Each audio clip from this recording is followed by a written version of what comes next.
Hello, TIs. I live in Florida, but when I lived in Austin, Texas, my place was broken into. And look at the report. It's filled with black lines.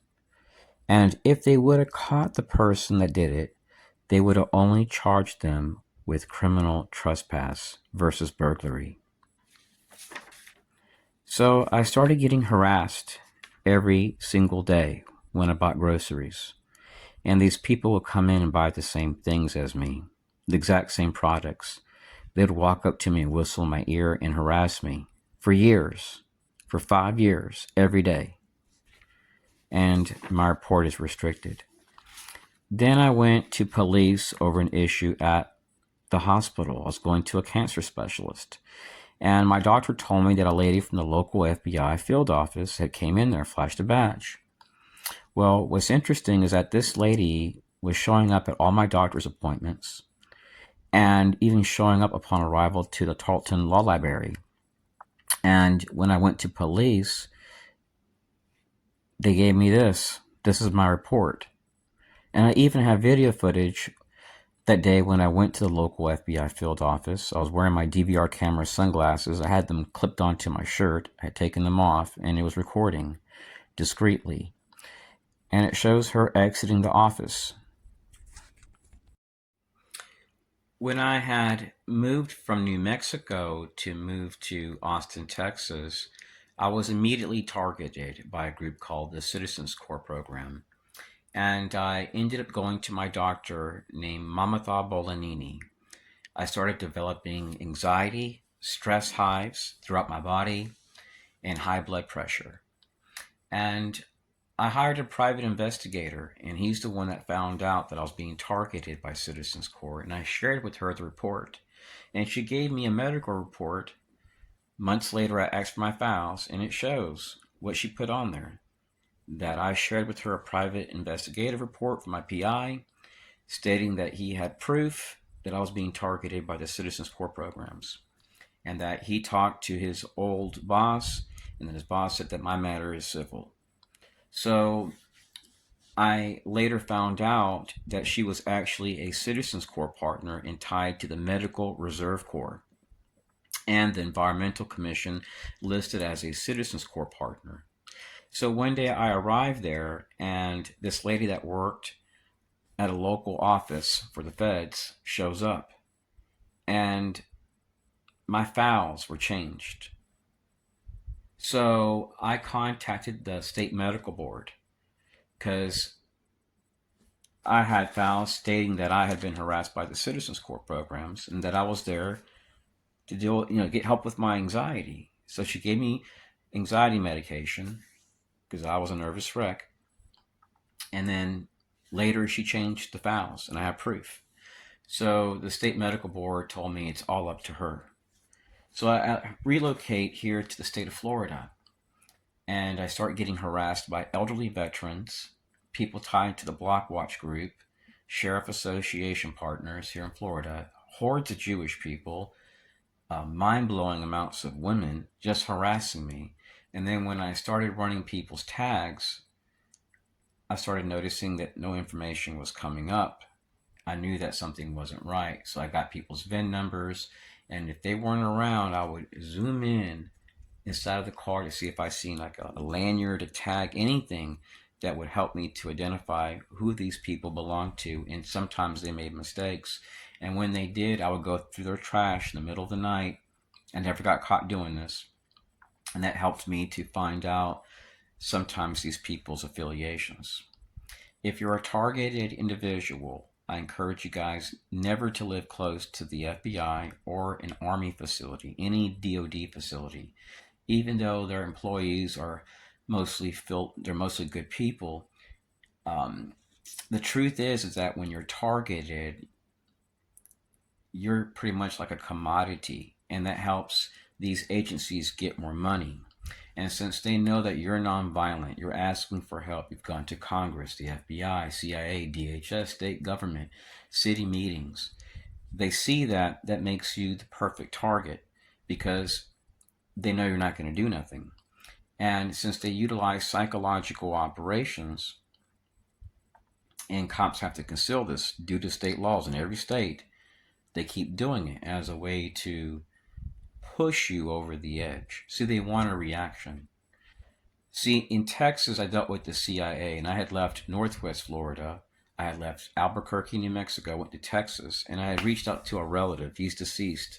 He worked for the DEA in Puerto Rico, and he had a secret clearance, and he seen my video footage, and he said, "You're dealing with the CIA, partners there with the Army, the local FBI field office, and other people." So it was a list of groups. So when I had found that out, I decided it was time to move here. I experienced shootings, I experienced property damage, all the wires to my car were cut. You can go to my Facebook channel, Exposing Corruption 2024. You'll have to log in and type it up in the search bar. You'll see me on there, and I have a bunch of links. You'll see the pictures of the car wires completely cut with razor thin precision. The cops were like, this was done deliberately.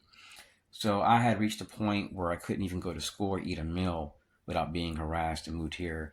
They would bring in paramedics, and they would put a person at the same table as me when the place was empty, and they would sit at the same table, and they would whistle close to my face, spit coming out of their mouth. They would bang on the table, and they were wanting me to react. And the people that were instigating this wore black suits. They love black SUVs, Virginia tags, and they would use the FBI as a medium to target other people. And they would turn to your local army, and then the army would go, their partners would go to like FEMA, because they are considered, they have to go to a civil authority. Sometimes they can go to a police chief and just do it behind the scenes, because psyops on citizens is technically illegal. But after 9/11, what happened is it allowed the military to start operating in communities. And just here in Orlando, it's billions of dollars are pumped into contracting. In Tampa Bay, a small area, billions of dollars. So this helps out veterans. It also helps to create problems that don't exist.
Our enemies, they also go into our circles. If you're a targeted individual, you're going to notice that sometimes the same things you're experiencing in the community, you're going to experience online. Let me give you guys an example. Just yesterday, this lady kept calling me ma'am, and I noticed that she was going to all my posts and like, hey girl, or just pretending like she cared but was being belittling. So recently, I went out with family to a tropical smoothie, and there was just two men. The lady gets a phone call that's making our smoothies, and she looks at me weird. When she hangs up the phone, she gives us our smoothies and says, "You ladies have a good day." This is in Clermont, Florida. So I drove 2 weeks later to St. Pete to a nice Mexican restaurant. And when the waiter brings me back my credit card after paying, he says, "Lady, have a good day." Well, the manager was right next to the booth, and there's one of those cashier boxes there, and told him off. And the guy knows me because I'm a regular, and I chatted with him 4 months prior about the decorations he put up. I was complimenting how he designed everything, and we had a few things in common. So the guy didn't get fired, but wasn't allowed to go to work for 3 days. So the perpetrators, fellow TIs, back in the early 2000s, in 2006, would contact gas stations. And I found out through people that worked at these gas stations that these people would sometimes be police. They would recognize their voices, and the police assumed they would go along. Sometimes they were a deputy. Sometimes they were people that were not tied to law enforcement.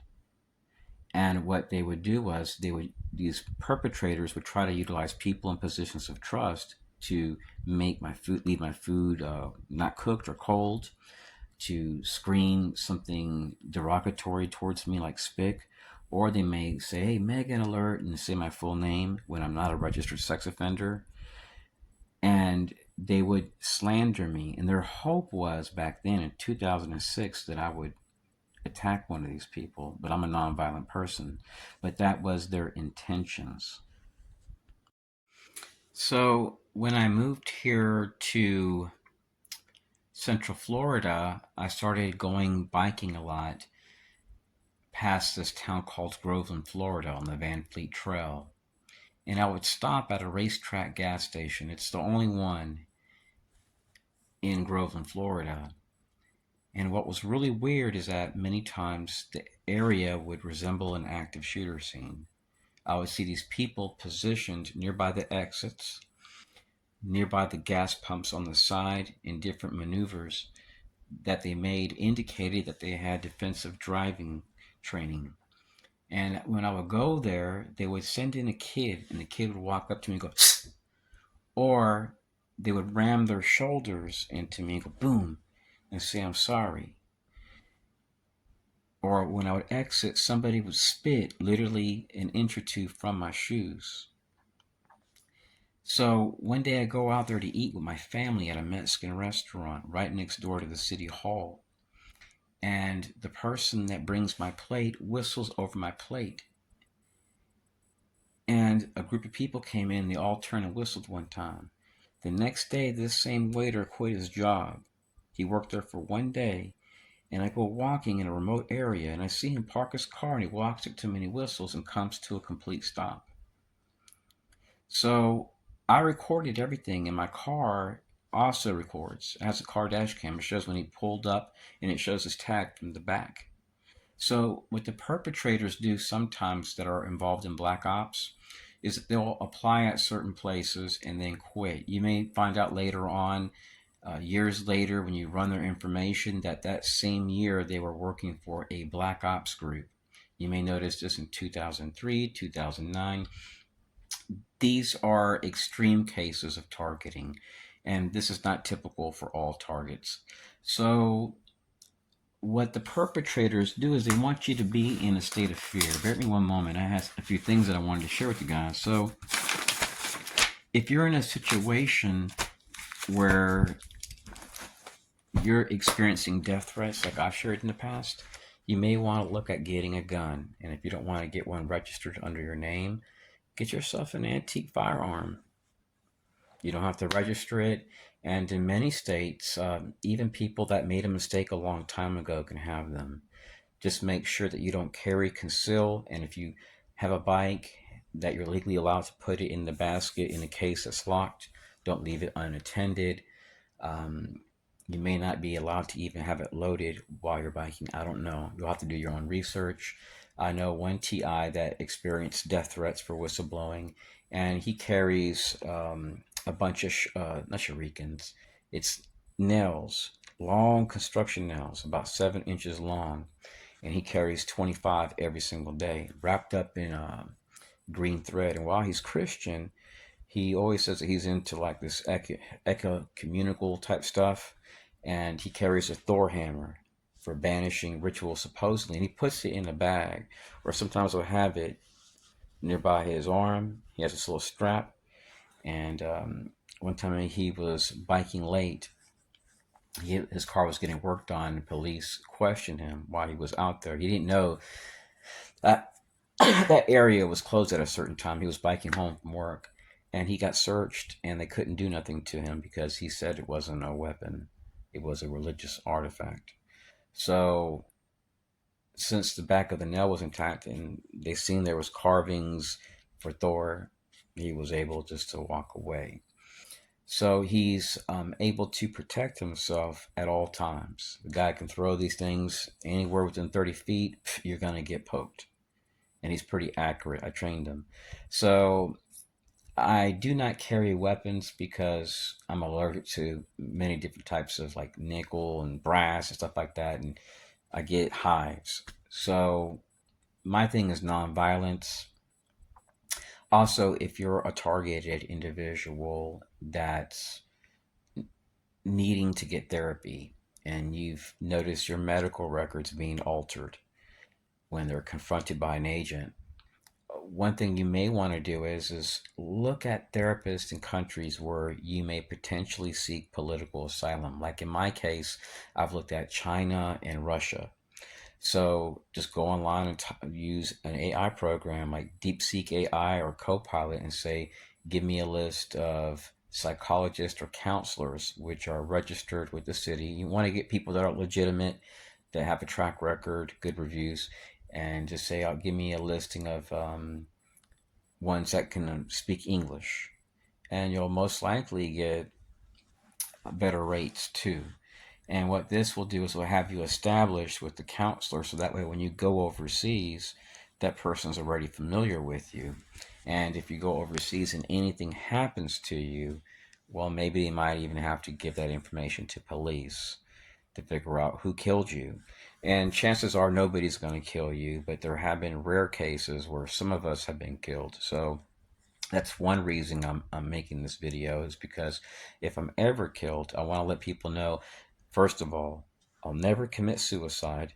I'll never be the aggressor. And I'm always relocating to get away from this. My life has been talking about this program and continually moving in hopes of having a new start, to discover that when I go to cops, they can't help me, that people can legally harass me. And as long as they use many different contractors, it's legal. Now imagine experiencing this since 1996. So I grew up in the South, nearby Alabama, in a coastal community in Northwest Florida called the Redneck Riviera. And I experienced racism that had an impact on me growing up. And with this activity impacting my life and looking back throughout the years and seeing confrontations with elderly veterans linked to defense contractors, VFW, Freemasonry, and so on, it's made it where I've started to lose respect. Before, I used to have a lot of respect for veterans, and I still do. But the ones that are doing this stuff, I don't respect them. The ones that go out of their way to harass people for a dollar, those I don't respect. So when you're in this, you're not going to find people coming to your aid when you're having poor health, you're sick. This is a do it yourselfer. And the main issue I see in the targeted individual community is that there's no unity. There are groups like PAX International, Targeted Justice, but there's still a lot of division. There's talk of protest. But when you're dealing with sheer evil, pure evil, protests are a joke. When you're dealing with pure evil, the only thing they know is power. And in our situation, violence is not the answer, but lawsuits and gathering evidence. Because if you're a targeted individual and you're making accusations against groups and you have no evidence, then you don't really have credibility, even if you're with a group of 5,000 people saying the same thing. So there's many different types of targets. The targeting that I talk about is just simply gang stalking. That's it. Targeting. And what the enemy does is they target you if you don't have their same beliefs. There are cults doing this, you know, cults, covens. There are contractors which are going out of their way to make people sick. They want you to be so angry. They want you to be so fed up that you react.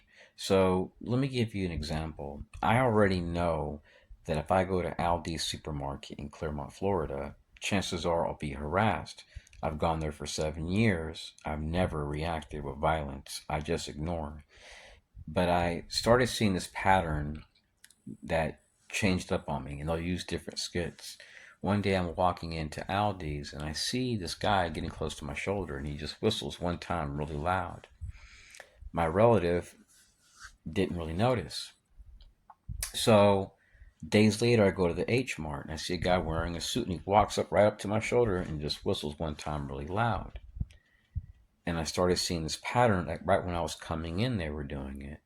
So I decided that I would turn off my phone right when I was getting close to the door of these places, and then they would pass me and do it, and they'll be looking around, and then they would walk out. So I got the guy's tag, and this guy's in two other videos at a Publix in 2019 doing the same thing towards me. I keep a lot of things secret, fellow TIs, and I'm a good person. If I really wanted to be an asshole, I could be filing lawsuits on different police officers in different counties. I could be placing a restraining order against VFW members, small business vendors. I don't have to do that. I just want to live in peace. If I'm not messing with you, don't mess with me. If you want me to stop talking, leave me alone. Simple as that. You have a right to expose people that are targeting you. And they don't like it because they see it as, oh, you're testing us. What am I supposed to do? Just lay down and roll over? And the people doing this, they have some type of like LGBT radical feminist thing, and they also have some that are extremely racist. And they drink a lot of beer, they hang out in groups, a lot of them are veterans, and what gave them away was one day I was at a downtown parking lot in Clermont, Florida. It's just a parking lot facing a lake. There's a little cul-de-sac there. And I would go out there sometimes, and I had a little pocket Bible. I still have it. I would just sit there and just read a chapter of the Bible, maybe have a 6-inch sandwich, sub sandwich. And I'm not bothering nobody. I might just have the music. It's so low that there's no way you can hear it out the window. I hate loud music. And somebody would just walk up to my car and take a picture of me. Or there'd be a Jewish person, like with a braid here and there. I have the car dash cam footage where you see them exiting a black SUV and they walk in front of my vehicle. And then you have members of the VFW entering in the parking lot and going around the parking lot, and each one would stop, honk the horn, and then drive off. So one day I prayed. I said, God, show me what's going on. So when the last car passed by, I waited about 30 seconds, and I started driving, and I seen them taking these cars taking a right, and they all went to the VFW. Well, here's what's really weird, fellow TIs. This right here that I have right here is packed with information. Is every page is filled, and it's all about VFW members and American Legion members and veteran-owned businesses that go to some of these places. And what's the coincidence of that? In 7 years to fill up something like this right here, and I think there's how many pages in this thing? I don't know if it's like 100, 200 pages. So that's odd because in Texas, the same thing happened. In Albuquerque, New Mexico, in Northwest Florida. So this defies the probability of an event. There is clearly partnerships, and they use people that are good people, but they're told something bad. And what's really weird is that one day I was mobbed by a group of people on the street. And once I'm coming in, a group of them come out all wearing blue. So anytime I went biking, multiple people would come out wearing blue shirts in a highly rural area, only when I passed by. And I noticed they would have U.S. flags outside their place. And after years of living here, I started noticing that they would show up at civic groups. All these people that were harassing me, they always showed up at civic groups or a VFW daycare center. And one day I just started praying, and I just started getting a recollection of thoughts concerning my past. And I started remembering VFW hats, American Legion, defense contractors, and it's always somebody different. You might be harassed by an American Legion 4 or 5 years, and after a while, it's like, hey, we can't keep doing this. Then they stop. Then you might get some VFW. Then they stop, and then you get a local engineer or a local plumber or a local Marine that has 80 friends, and they're starting a group for Marines, and they're looking for contract opportunities. And then a contractor may say, well, here's a contract for you, monitor this guy. And one thing that's been very disturbing is that I've experienced the targeting overseas. I can be eating food, and one day I was in Colombia. It was about 10 months ago, and I was at the place called Cartagena, and I was at the Boca Grande Plaza against it's a plaza, it's like a little mini mall right against the beach. And I go up this escalator into the food court on the second floor, and I order some food. I'm with family. It was a vacation, my first time there. And I see, when I go up the escalator, let me go back. I see a security guard standing against a wall about 100 feet from me. And I see an American guy, very white, and he couldn't talk that much Spanish, and he points at me. So after a minute of talking, this guy walks up to my table. This American guy whistles really loud and walks off and laughs. I paid no mind to him. When me and my relative go down the escalator, the security guard walks up to me and whistles really loud. What was weird was I seen him hand him money, but I don't know how much. And I noticed the same thing at the airport. So these clandestine groups are quite small. So what they do is they pay people in cash sometimes, not gift cards, but cash. And I noticed this when I dealt with this same group that wore also black ties, then black ties and black suits, and they had black shades. And they would use GS4. They would use people when they got out of work, active duty army. So sometimes I think, how could Citizens Corps in Texas harass me at stores for years? For years. What was the purpose of doing that? If I went to the city hall to speak as a constituent, if I went to Congress, if I wrote every congressional affairs unit, if I called the FBI, DHS, and filed complaints with DOD and so on, with the Inspector General, how could this continue to occur Well, the only thing that makes sense, fellow TIs, is that the government is allowing it. And if they're allowing it to occur towards me, you could only imagine how many other people are experiencing this. And I would say that the majority of targets which experience what I do don't say anything, hoping that this is a phase in their life that will eventually pass. Some say we shouldn't make videos, but if Dr. Martin Luther King was just to remain silent, his life would have been nothing. And even though we are leaving a small trace of these activities online, that small, that little video you made with few images and proof may be what's going to help other people to see that they're not alone, that this is occurring, that you're not crazy. There are, of course, many targets that are batshit crazy, that have lost their mind because they've been harassed and mobbed and traumatized for so long, their mind has cracked. I haven't reached that point, and I'm not even close. So there's a lot of people that when they're targeted and mobbed, they have problems sleeping, they have chest pains, their immune system starts to shut down, they get cancer. Very, very common in the TI community. If anybody is doing this to you, fellow TIs, the best way to view them is as a threat to your health and safety. You're going to notice that a lot of these people will have websites. Oh, we support national security. We support youth. We support Americanism and patriotism. But if anybody is doing this secretly, they're not really a patriot. And what's more disturbing to me, being a Christian, is seeing how many Jewish people would do this, and how these clandestine groups, they use them and patsies. If they're outsourcing this and working in our schools and conditioning youth, they can facilitate false flags. And when I research like the Charlie Kirk case, and when I look at the CIA's history, it's been one where they've gone into universities and schools starting groups, and then the same people that they created, they worked to destroy.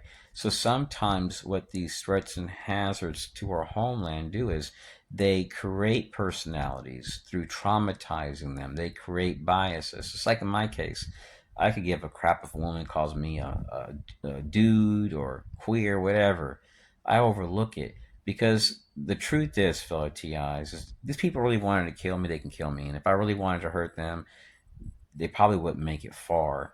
But that's not my thing. My thing is living in peace, respecting other people and their space. Because when you don't, that's how people get knocked off. There are targets that have gun rooms comparable to police departments. There are targets that are snipers, that are ex military. There are people that won't put up with this if you push too far. In my case, I'll take it because I just want to live, and eventually I'd have to seek political asylum. When I talk to a psychologist overseas to have therapy for my battered person syndrome and due to mobbing, sometimes they ask for files, and I've given everything that I don't share here in America to them. And if anything happens to me, there's over 89 people that are gonna put my stuff on YouTube. But I hope it never leads to that. It's like my most sensitive stuff. It shows the FBI arriving upon arrival to places in my 20s, my 30s, my 40s. It shows slander. It shows kids harassing me. It shows women harassing me at parks where I walk at for like over 20 years. It shows people wearing black suits confronting me. And my thing is not putting it out there, it's just laying low, enjoying life. So there have been people that have told me that they believe that I'm going to be murdered.